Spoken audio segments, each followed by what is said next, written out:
Om Sadashiva-Samarambham Shankaraचार्य-Madhyamam Asmadacharya-Paryantam Vande Guru-Paramparam.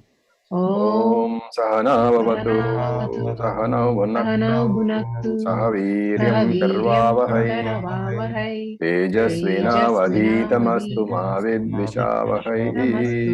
Om Shanti Shanti Shanti. So, as we have discussed, today we are going to start a new Upanishad called the Kaivalya Upanishad. Okay. So, Kaivalya Upanishad is one of the Upanishads, one of the many Upanishads which we have. But it doesn't fall among the what is known as the 10 major Upanishads. The 10 major Upanishads, of course, we know the list. At least I hope that you know the list. So I'm not going to repeat it here. And the major Upanishads are those which are commented upon by Shankaracharya.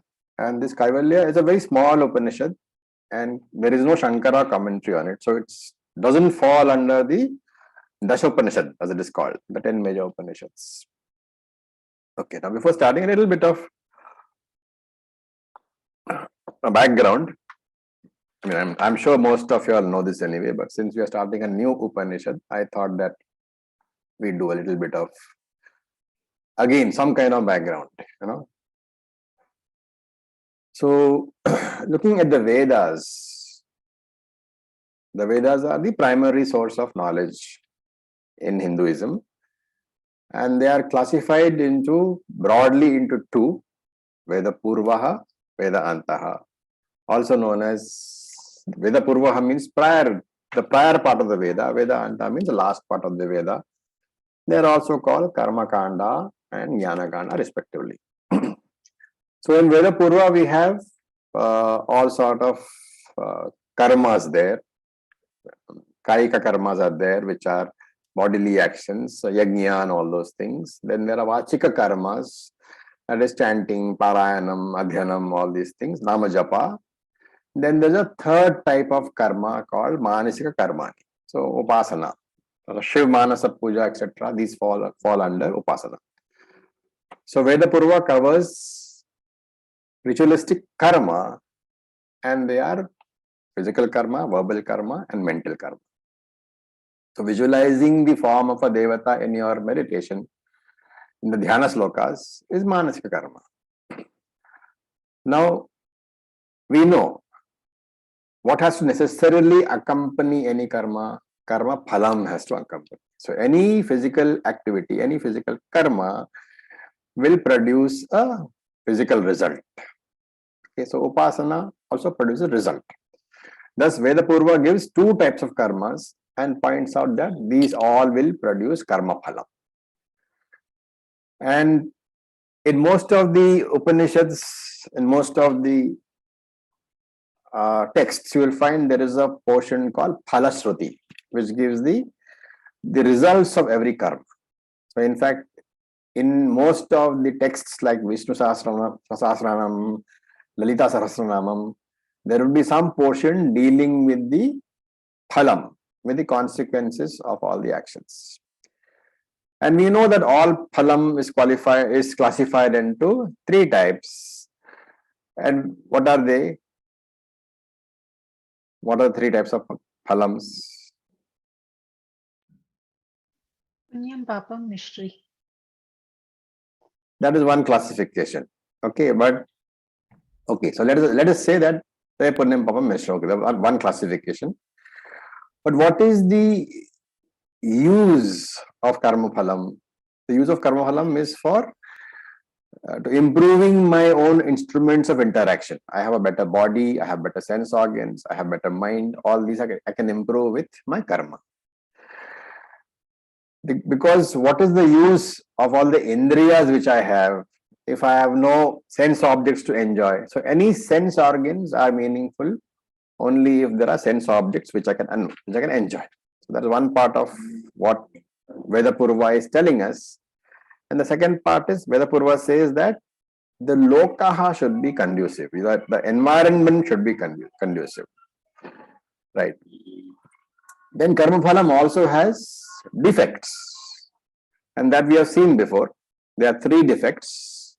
So there are trivida karmani, three types of karmas, and trivida karma phalam. There are three types of karma phalam, and there are trivida karma phala dosha. The defects are also three. So you have the three defects. The first one is dukkha mishri tattvam, that we have seen.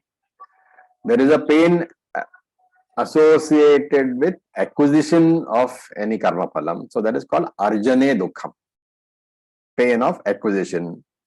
Then there is rakshane dukkham, the pain of maintenance. Then there is the nasha dukkham, because all karma phalam are finite and they will be lost in time. So arjane dukkham, the acquisition pain, is called yoga, and rakshane dukkham, the maintenance pain, that is called shema. So yoga kshema means acquiring and maintaining. And the third one, of course, is nasha dukkham. All karma phalam are basically lost in time because they are finite. So there is a pain associated with that. So that is the first dukkha mishri tattva.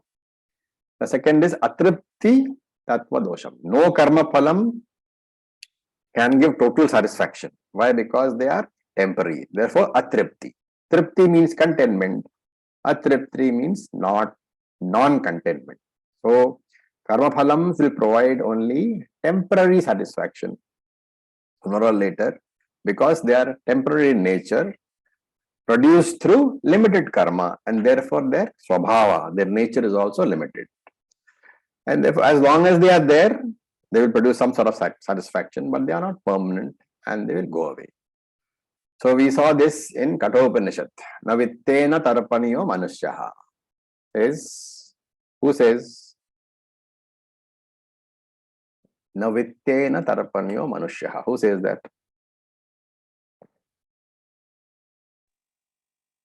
Yamaraj? No, Yamaraj does not say that.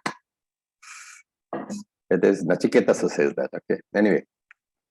So the next one is, third one is Bandha Tattva. What I enjoy now, it is a problem, because when I get obsessed with that enjoyment, when I get attached to that enjoyment, it will become a cause of slavery for me. Okay. And therefore, having the wise person, having looked at all the problems associated with acquisition, he begins to ask, is there any goal free from this trivida dosha? Is there any goal which is free? And that is called nirdushta purushartham. Nirdushta means not having any dushta. Dushta means defect. So what is a goal, a purushartha which is got no defects? That is what a person begins to look for.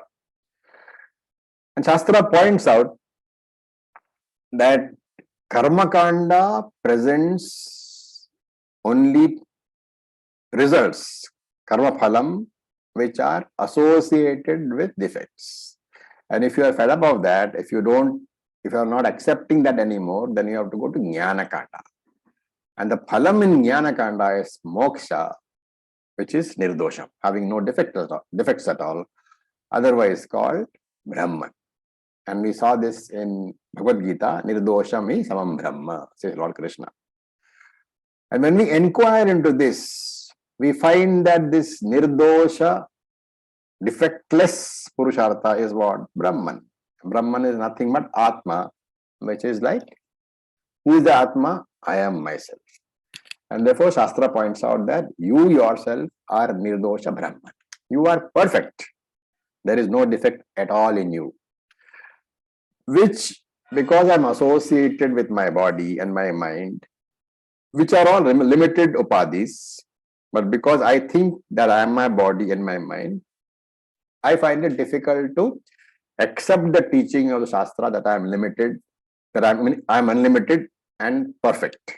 Because I have begun to think of myself only as limited and imperfect. I cannot accept myself. Okay. And therefore, there is a doubt. Shastra, is it right or not in what it is saying? And that doubt about what Shastra is saying that requires an inquiry. Any inquiry requires an instrument of knowledge, and such an instrument of knowledge we call pramanam. And we have seen that there are 5 pramanams which we have: pratyaksha pramanam, direct perception; anumanam, inference; arthapatti, postulation; upamana pramanam, comparison; and anupalabdhi pramanam, non-cognition. Of these, the first one, pratyaksham, is the main means, and the others are only derived from perceptual data. So the first one is the direct means of perceiving the goal. Now, the fact that our sense organs, the 5 pramanam, they are all, turned outwards, means that they can recognize only objects. Because all the data which we are getting from the 5 sense organs are data about the world. And therefore, data about Jagat, the world, is not sufficient for us to work for Atmajnanam. For Atmajnanam, the data does not come from the 5 sense organs. The data has to come from the operation of the 6th pramanam, Shabda pramanam, which is the Veda only. Therefore, the 6th instrument of knowledge is Shabda pramanam. And it is of 2 types: Shastrika pramanam and Laukika pramanam. So you have worldly knowledge and you have Shastric knowledge. So worldly knowledge, you have books dealing with the objective world: chemistry, physics, astrology, astronomy, all these things. They are all Laukika Shabda pramanam. And like in any case, when you are studying the worldly knowledge also, you have to use those books. Similarly, when you want to make a self-inquiry as to who you are, you have to use the relative Shastra, which is Vedanta pramanam. Now,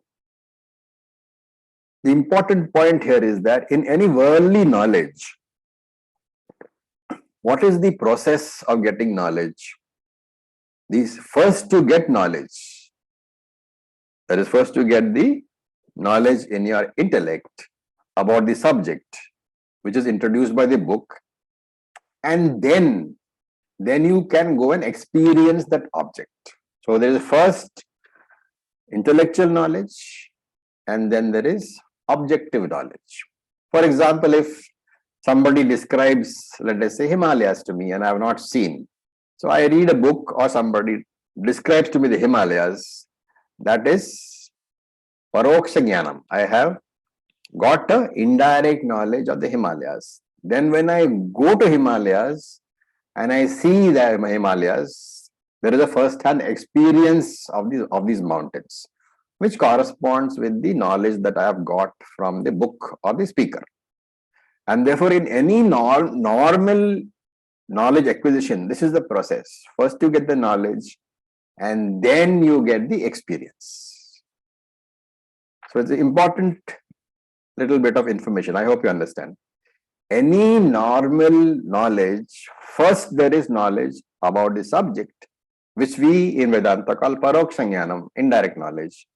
And then when you actually experience that knowledge, that particular object, that is called Aparoksha Jnanam, the direct experience of that object. So normal knowledge of an object is first the acquisition of the knowledge and then the experience of the object. This being so, the primary mistake that we make when we try to study Atmajnanam is that first we apply the same logic. Vedanta will first give me knowledge about Atma, and then I have to go and experience Atma. This is the usual mistake made. Okay. But in the case of Atma, which is Brahman, which is myself, the experience of yourself, is it there with you or not?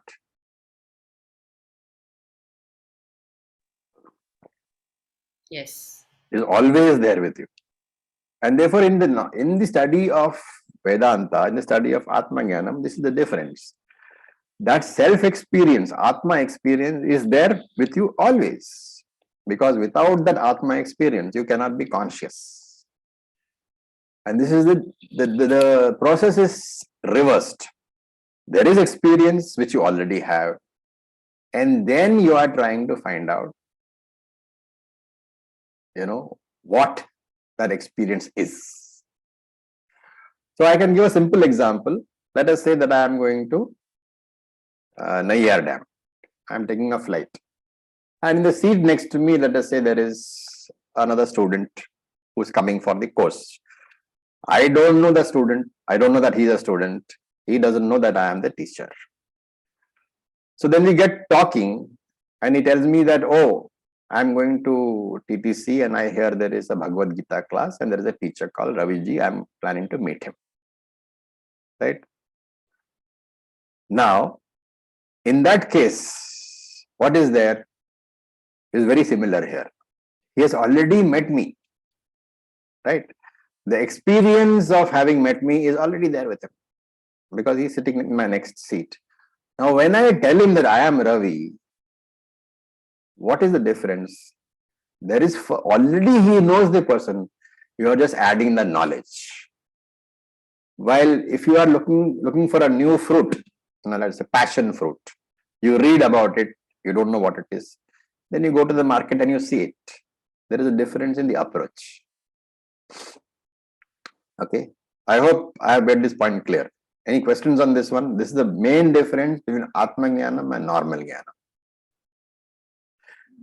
And therefore, the teacher in a Vedanta class has to make sure that the student does not get into the trap of thinking that he will experience Brahman later on.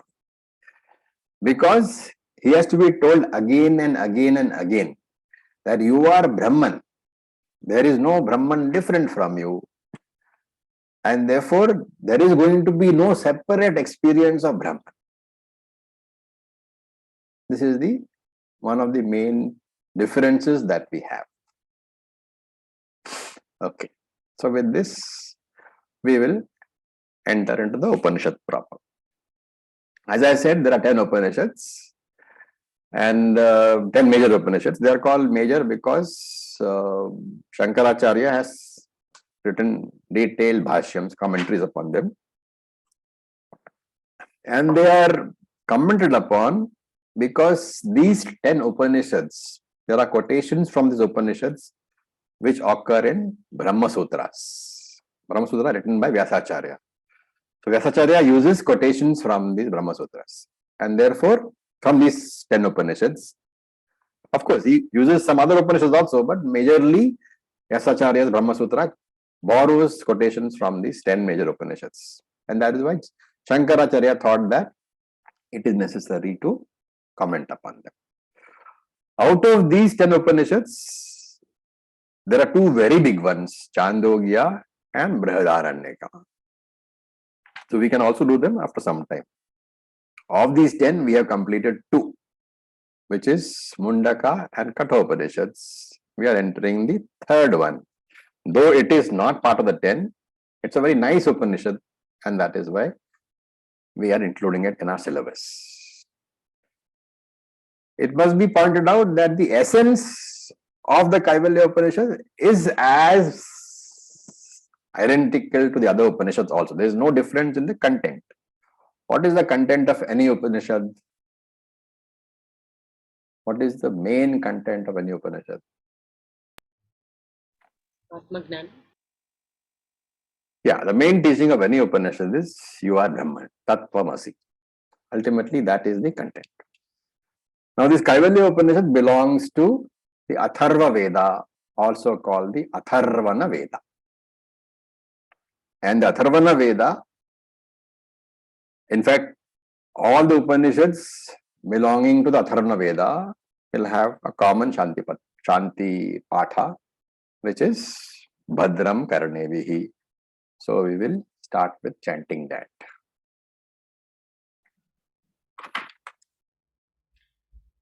Om Bhadram karne abhishrunuyama devaha.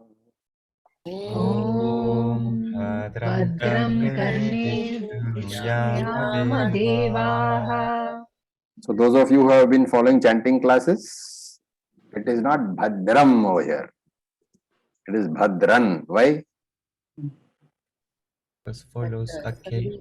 It's followed by a Ka. So Om Bhadran Karnebhi Shrunuyam Devaha.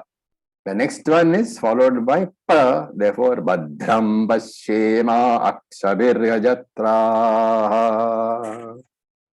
Bhadram Bhadram Pashyema Pashyema Yajatraha. Tirairangai Stuštuvagum Sastunubihi. Tirairangai Sushuvahum Sastunubihi Vyasema Devahitam Yadayuhu.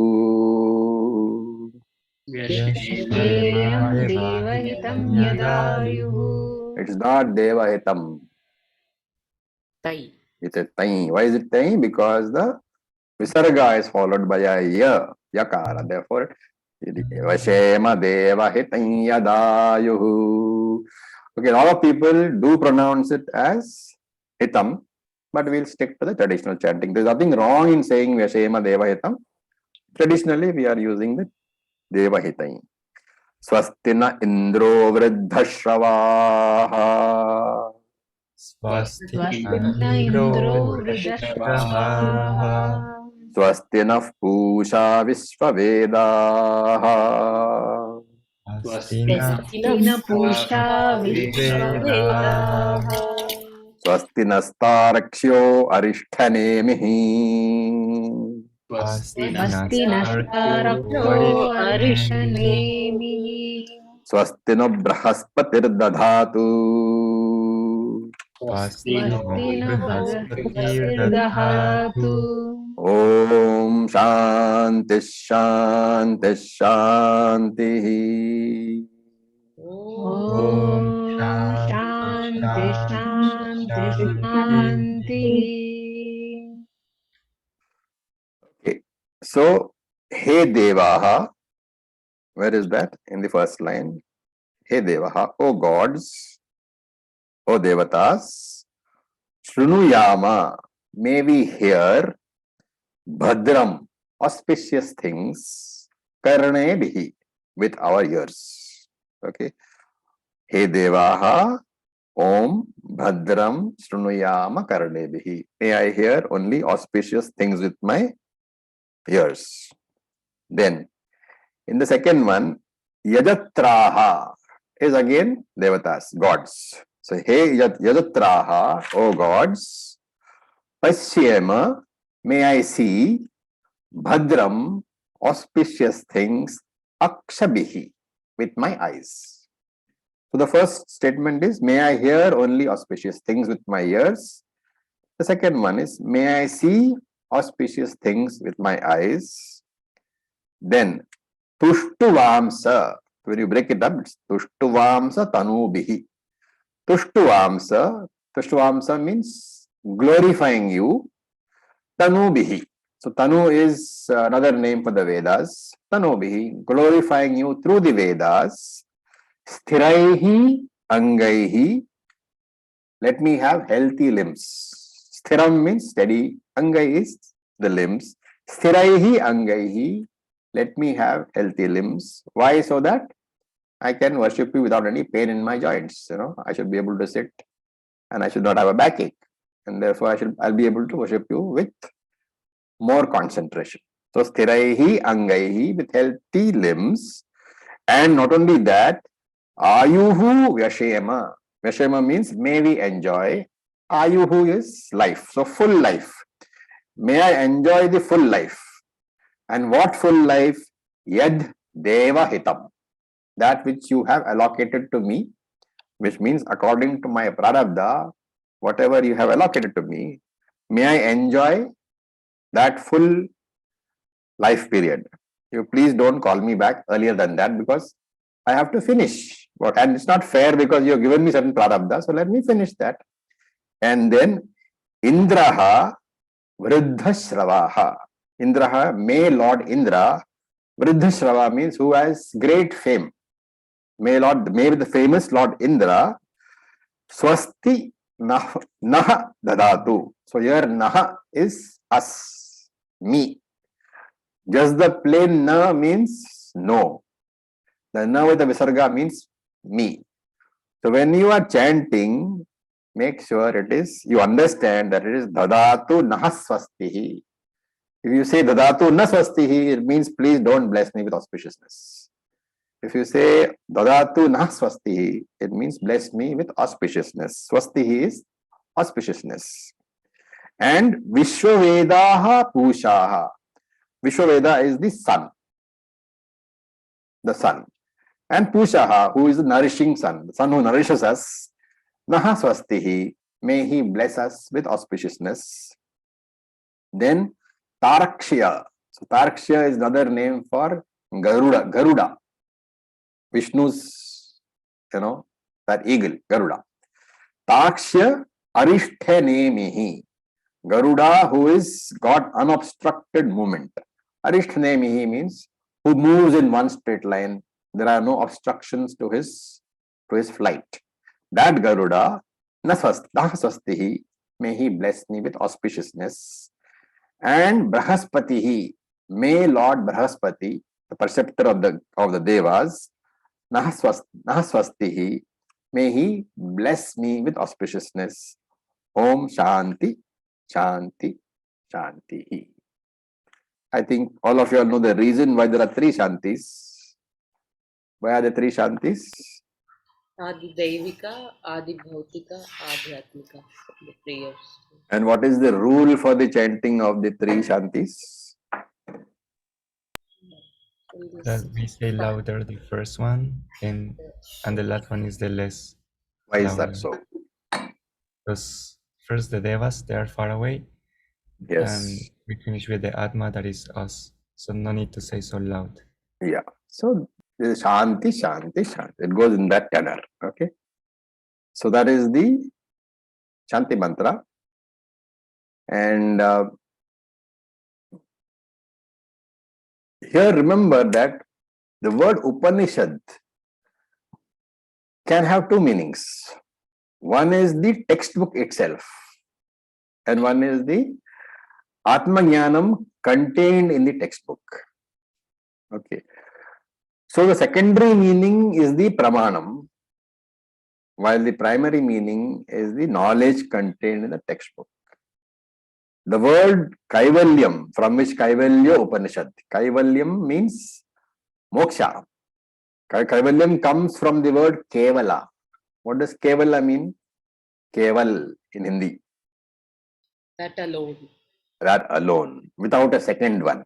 And therefore, Kevalam is taken as Advitiyam, Advaitam. Whatever is without a second thing is infinite, because there is nothing to obstruct it.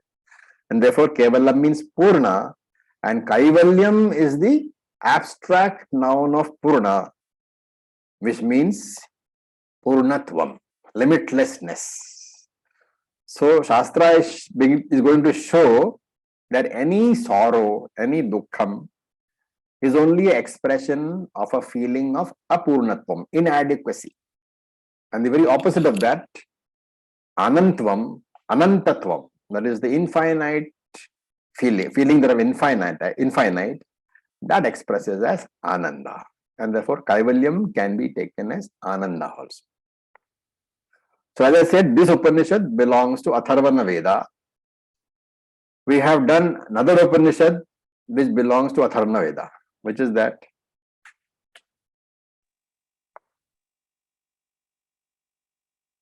The Mundaka Upanishad.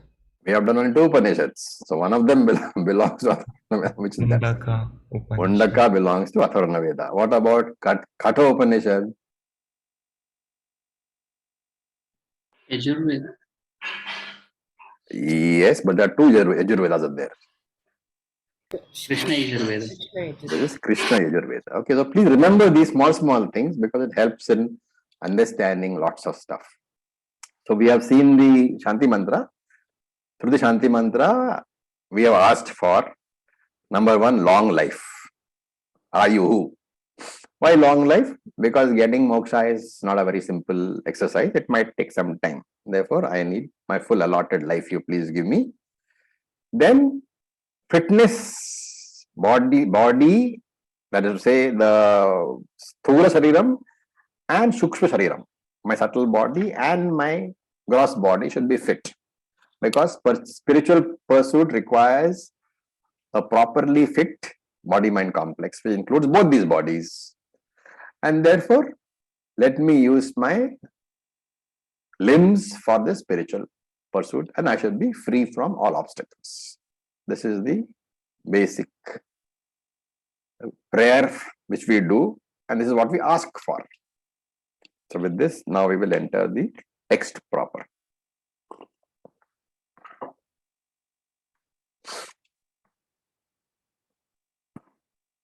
Atha ashvalayano bhagavantam parameshtinam Athashvalayano bhagavantam parameshtinamupassametyo vacha. Atha ashvalayana bhagavantam parameshtinam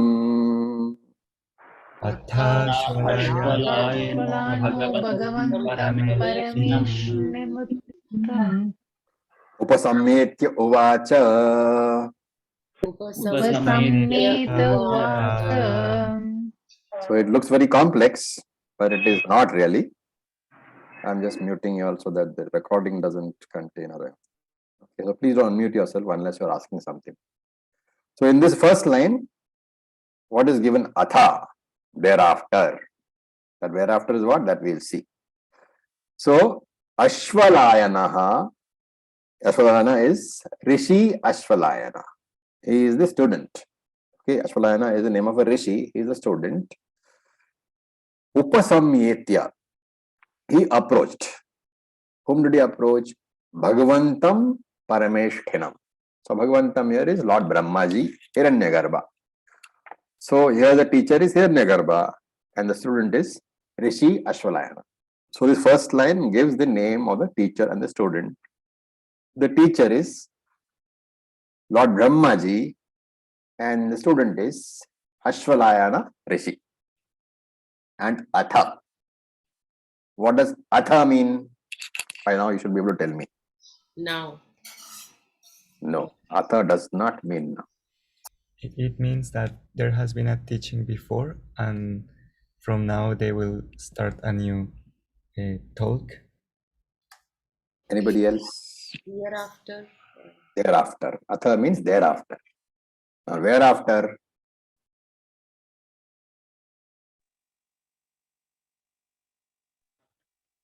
Having become fit for Yes, which means, Jnanam. can you expand on that a bit? Sadhana Chatushtya Sampanna. Yeah, after having acquired all the necessary qualifications, having become an adhikari, this is sadhana chatushtayam sampatti. Having acquired that, in simple language, having done karma yoga and got chitta shuddhi, and having done upasana yoga, meditation, and got chitta ekagrata. So atha means all that. Now that he has been fit through karma yoga and upasana yoga, having got chitta shuddhi and chitta ekagrata, then Ashvalana Rishi, he approached the Guru, Lord Brahma. Parameshthi means Lord Brahma. Upasamyetya. So Upasamyetya is not only approached, it carries the meaning of approached in the appropriate manner, in the proper vidhi. So vidhivat, right? And this was conveyed in Bhagavad Gita by saying Tadvidhi Pranipatena. Go to that teacher and prostrate to him, and with proper humility you have to ask. Uvacha. After having done the prostration, and Ashvalana spoke. Uvacha. He asked for knowledge. Why? Because the primary rule of the scriptures is that unless a person asks for the knowledge is not to be imparted. Now we look at the first mantra. Adihi bhagavo brahma vidyam varishtham Atihi bhagavo brahma vidyam varishtham sada sadbhihi sevyamanam nigudam sada sattve sevamanam nigudham yayachirat sarva papam vyapohya yaya chirat sarva papam vyapohya parat param purusham yati vidvan. parat purusham yati vidvam. So he says, Adihi. Adihi means teach me. Okay, hey Bhagavan, teach me. And so please don't unmute yourself. Okay, Adihi, teach me. Varishtham Nigudham Brahma Vidyam. So teach me Brahma Vidya, the knowledge of Brahman, which is Varishtham, which is the highest knowledge, and Nigudam, which is the most secret knowledge also. And Sada Sevyamanam Sadbihi. Sada Sevyamanam means constantly. Sada Sevyamanam, being sought after, being pursued by Sadbihi, means Sat here is noble ones, by the people who are seekers, sadhus, Sadbihi, by the noble ones. That is one statement. And what kind of knowledge is that? Yaya, by which knowledge? Vidvan Vyapohya. Vidvan, the wise person, he becomes wise after getting the knowledge. Vyapohya, he destroys Sarva Papam, all the evils, all the obstructions for Jnanam, and Achirat, before long, Yati Purusham Param Parat. Yati Purusham attains Brahman Param Parat, which is beyond the Param, which is beyond the Maya. So these are the words of the disciple. Okay. The teacher is being addressed as Bhagavan. So Rishi Ashwalayana is addressing Lord Brahmaji. So Brahma Vidyam Adihi, may you impart Brahma Vidya to me. Now strictly speaking, Adihi is, the literal meaning of Adihi is remember loudly. Okay. So the request is from the teacher, from Ashwalayana, the request is, hey Brahmaji, please remember the words which were taught to you by your Guru. Okay. So remember loudly what your Guru taught you, and I will learn and listen. This is a request. Okay. And all the other words here are the glorification of Brahma Vidya. So basically the first request is, hey Brahmaji, please remember loudly whatever your Guru has taught you. You are not going to teach me. You are just remembering loudly. And while you are remembering loudly, I will listen to it. And I will see if I can understand. And then the other words are all the glory of Brahma Vidya, Varishtham. The highest, the greatest wisdom derived from the root Vraha, which means to choose. That's why a husband is called, Vraha, Varaha. Varaha comes from Vraha. In many Indian languages, you will find husband is called Varaha, one who is chosen. So that is why it's called Varaha. So Varishtham, the greatest wisdom, which is chosen by all. Superlative degree of Varaha is Varishtham. Then Sevyamanaha is being sought after, it is being pursued by Sadbihi. Sadbihi, Satpurushas, the ones who are mature, the ones who have sadhana chatushtaya. They are the people who pursue this particular knowledge. And when do they pursue? Sada. They seek it constantly. Why? Because Nigudham. It is a very secret knowledge, known only to very, very few people. What is the purpose of seeking it? Yaya, by that knowledge, Sarva Papam Vyapohya, that destroys all Papam. And according to Vedanta, Papam includes Punyam also. So it destroys both Papam and Punyam. So he says, having done that, Vidwan Purusham Yati, this person attains the highest truth. The Vidwan, the one who has knowledge, he attains the highest truth. Yati means attains. Parat param purushaha. That Brahman he attains. Now, again, the attainment we have seen before. When there is a distance between me and something, then I can go and get it. Right?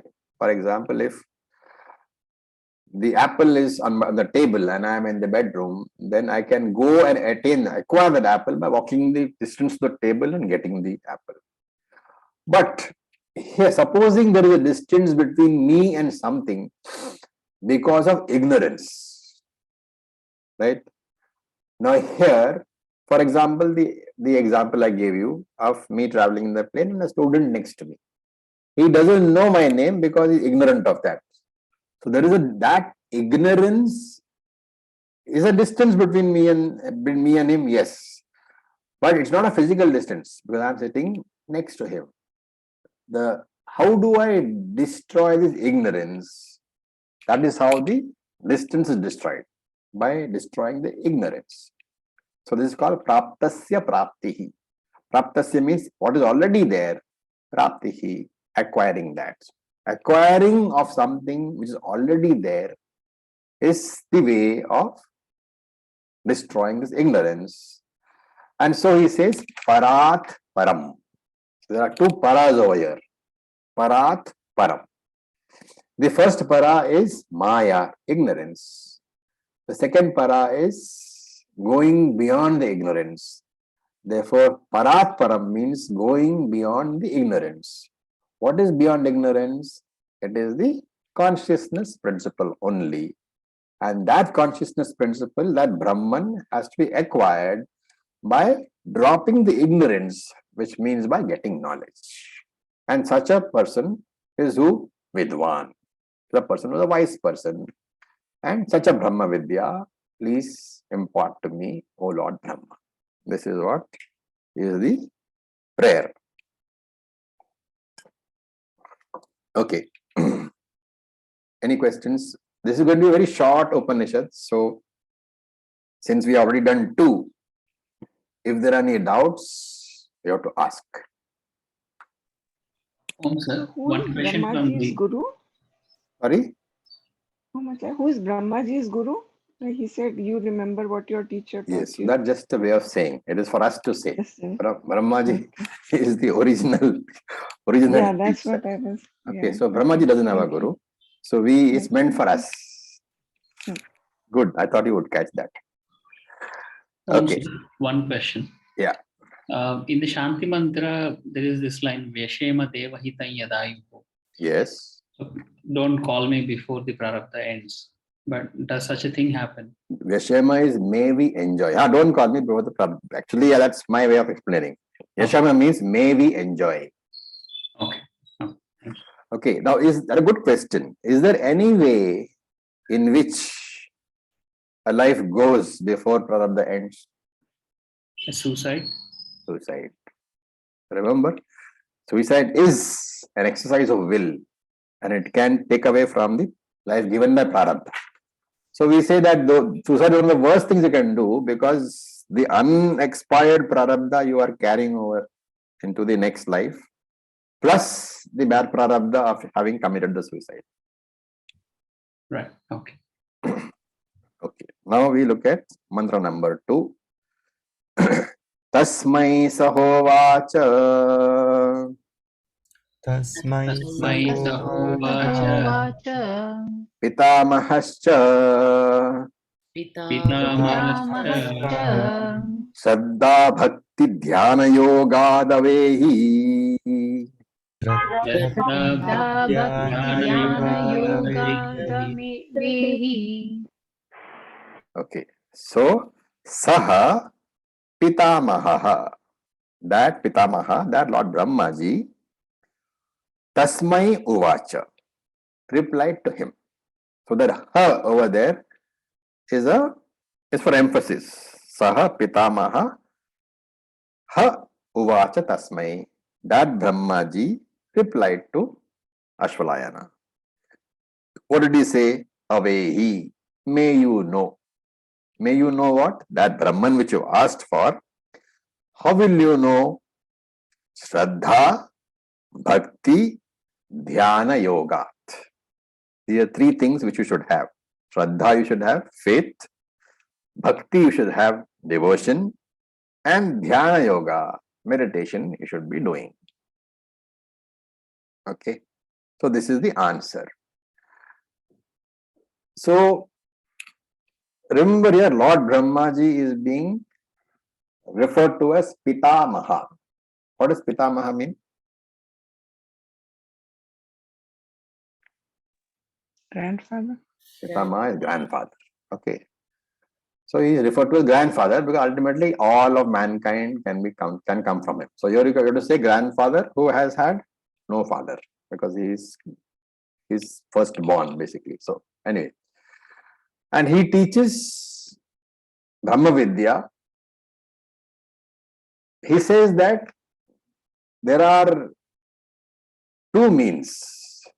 The Sakshat Sadhanam, the direct means, which is what? Jnana Yoga, Vedanta Vichara, which means Vedantic Shravanam, Mananam, Nididhyasanam.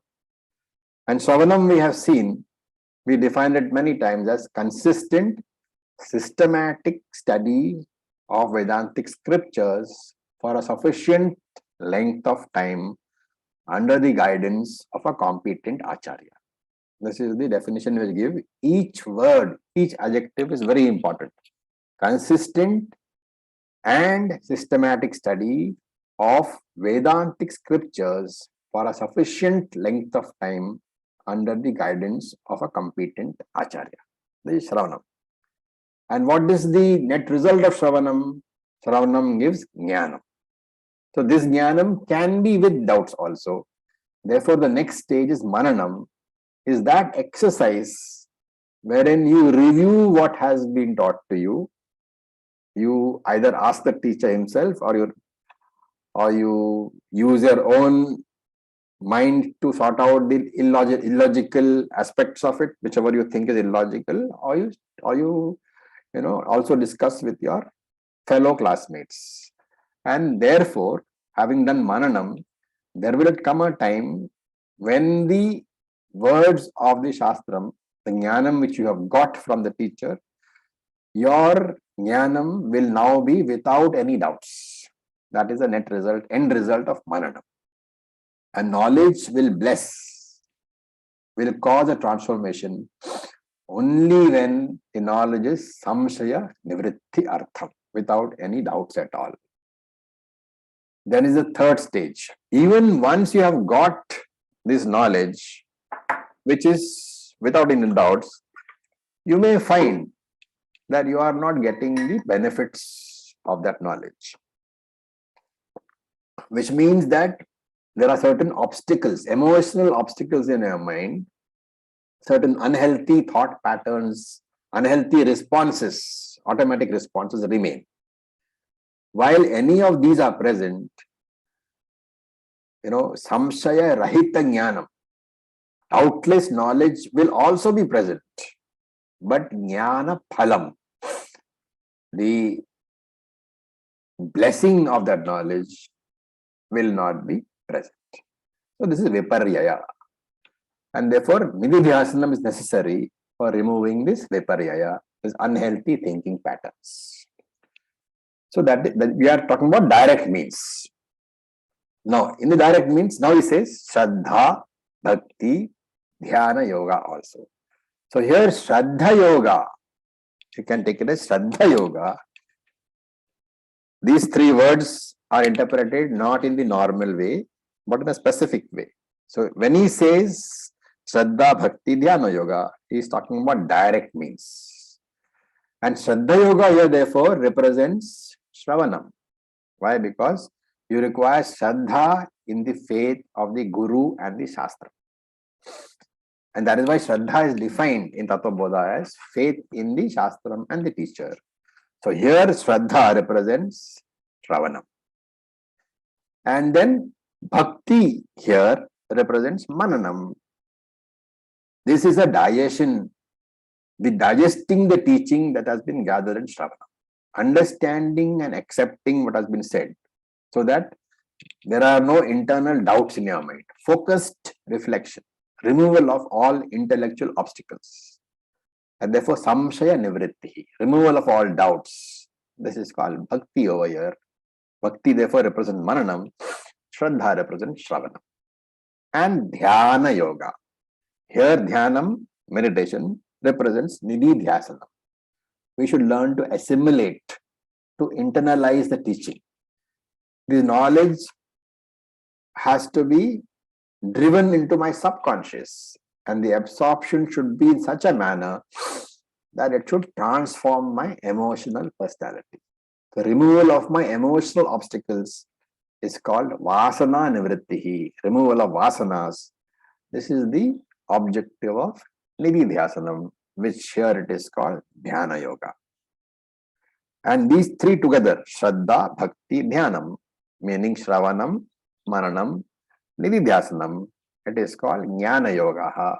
And therefore, Lord Brahmaji says, avehi, may you know Brahman through this sakshat sadhanam, through the direct means, which is shravanam, mananam, nididhyasanam. Okay. Any doubts? Raviji, Yeah. just on the previous verse, it just came up to me that we discussed that Brahmaji doesn't have any guru because he's the first one. Yeah. So can we interpret the word atihi, like please remember loudly, not what his guru taught him, but maybe Whatever he knows, that also he can he do. knows, Your he knowledge, knows from yeah. previous That's why I life. said, please teach me.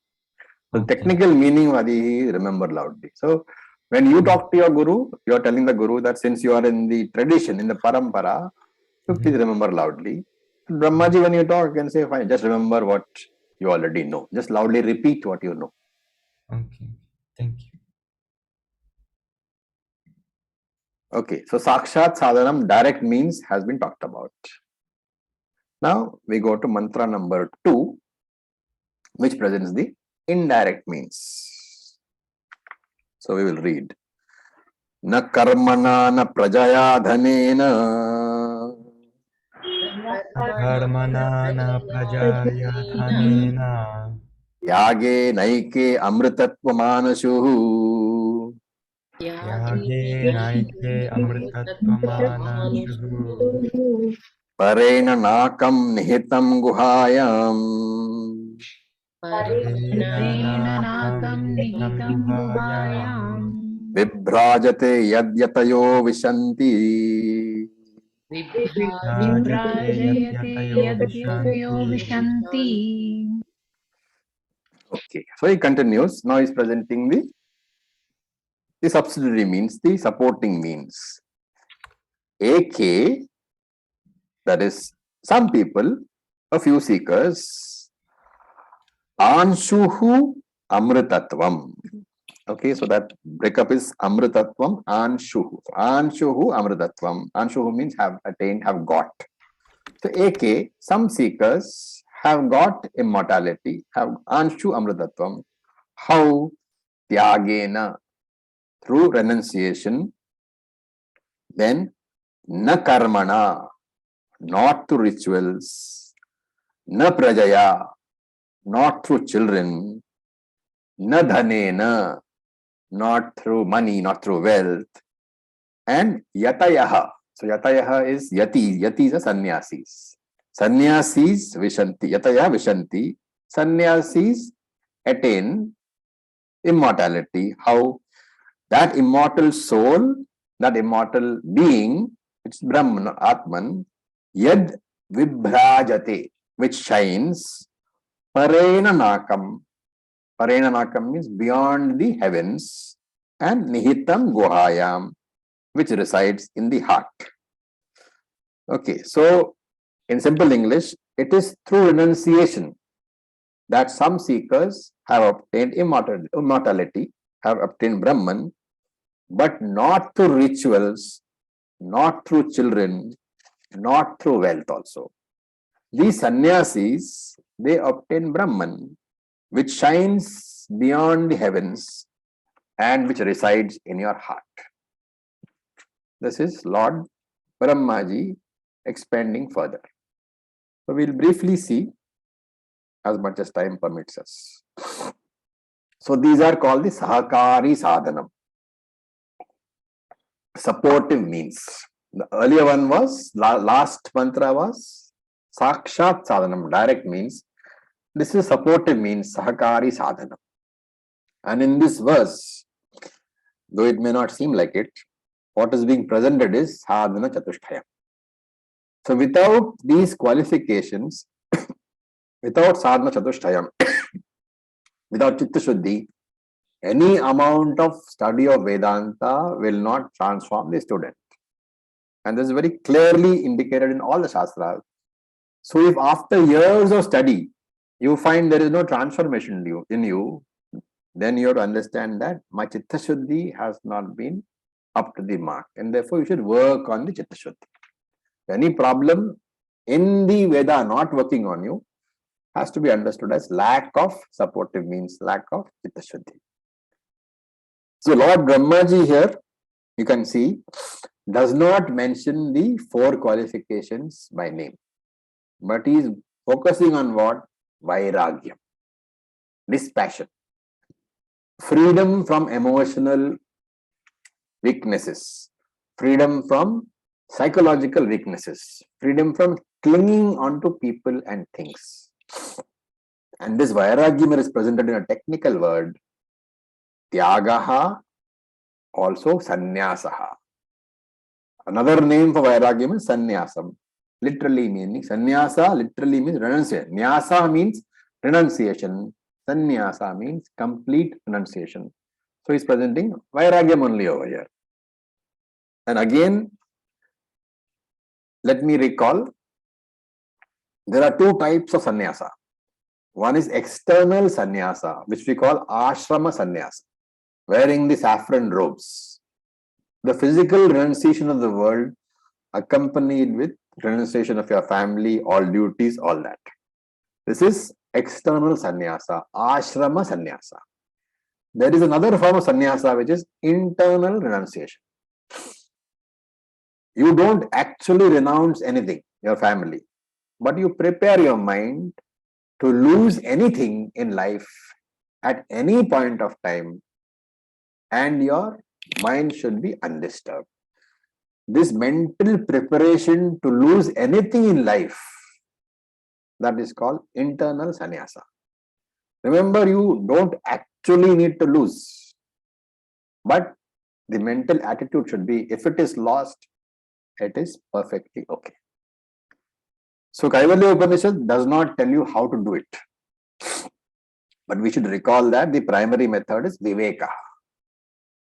Okay, that is the method of jnanam, of the jnana kanda. But there is a method in karma kanda also, and that is remembering the fact that whatever I have is not mine, but a temporary gift to me by Ishvara for my use. That is the Dharma Shastra method from the Karma Kanda angle. Whatever I possess, whatever objects I possess, whatever relationships I have, they are all temporary gifts from the Lord to educate me, to make me grow internally, to create this passion. And therefore, all my relationships, they actually belong to Ishvara. And this, my thinking is, let me use those possessions like Ishvara wants me to do. And when I have grown out of them, let me return them to Ishvara with a big thank you note. Thus, surrendering possessions to Ishvara is reducing mamakara and ahankara. This is internal renunciation. Wherever there is attachment, remember, jnanam cannot do its job. And therefore, jnanam and vairagyam are essential. They are a combination. Essential combination for moksha is jnanam and vairagyam both. If you have only jnanam, it will fail. You will not get moksha. If you have only vairagyam, you will fail. You will not get moksha. So with this, I'll stop for the day. Any questions?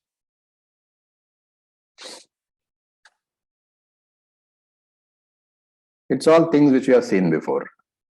From now on, remember that most of the Upanishads, they will contain the same information which you have. You are all jnanis already. But what is being now done is again and again and again the same information in different manner, in different words, in different mantras, they will be driven home to you. That is what is meant by systematic and consistent teaching. Acharya, Yeah, Jonah. I was wondering, when we study the Upanishads, like generally in the tradition, like we start with Mundaka. I was wondering if there is any reason for the order in which we study the Upanishads. This, I have chosen the order in which I have been taught. Different Okay. teachers will teach in different orders. Okay. But usually Mundaka and Katha Upanishads are easier to understand. Kaivalya is also easier to understand. After Kaivalya, you will come to Kena, which is, you will find it slightly more difficult. Then you will come to Taitriya, which you will find much more difficult. Then you will come to Mandukya, which you will find very, very difficult. So it's an increasing order of difficulty. Okay. Thank you. Om Raviji. Yes. So this Nakarmana mantra, it is also the same one which Yajnavalkya says to his wife Gargi. Practically. So Some my changes. question is, how can exactly the same mantra come in two Oh, different? there are many. In Katha Upanishads and Mundaka, you will find, if you see, there are mantras that are repeated. Different words, slight ordered structural differences, but mantras are the same. Okay. There is, I mean, it's not that mantras are not repeated, they are repeated. Okay. Okay. All right. So if there are no more questions, with this we'll start.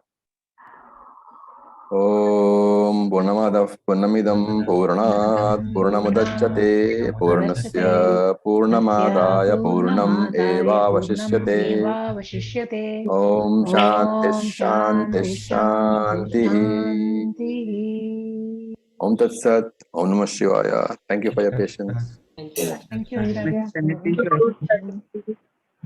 you.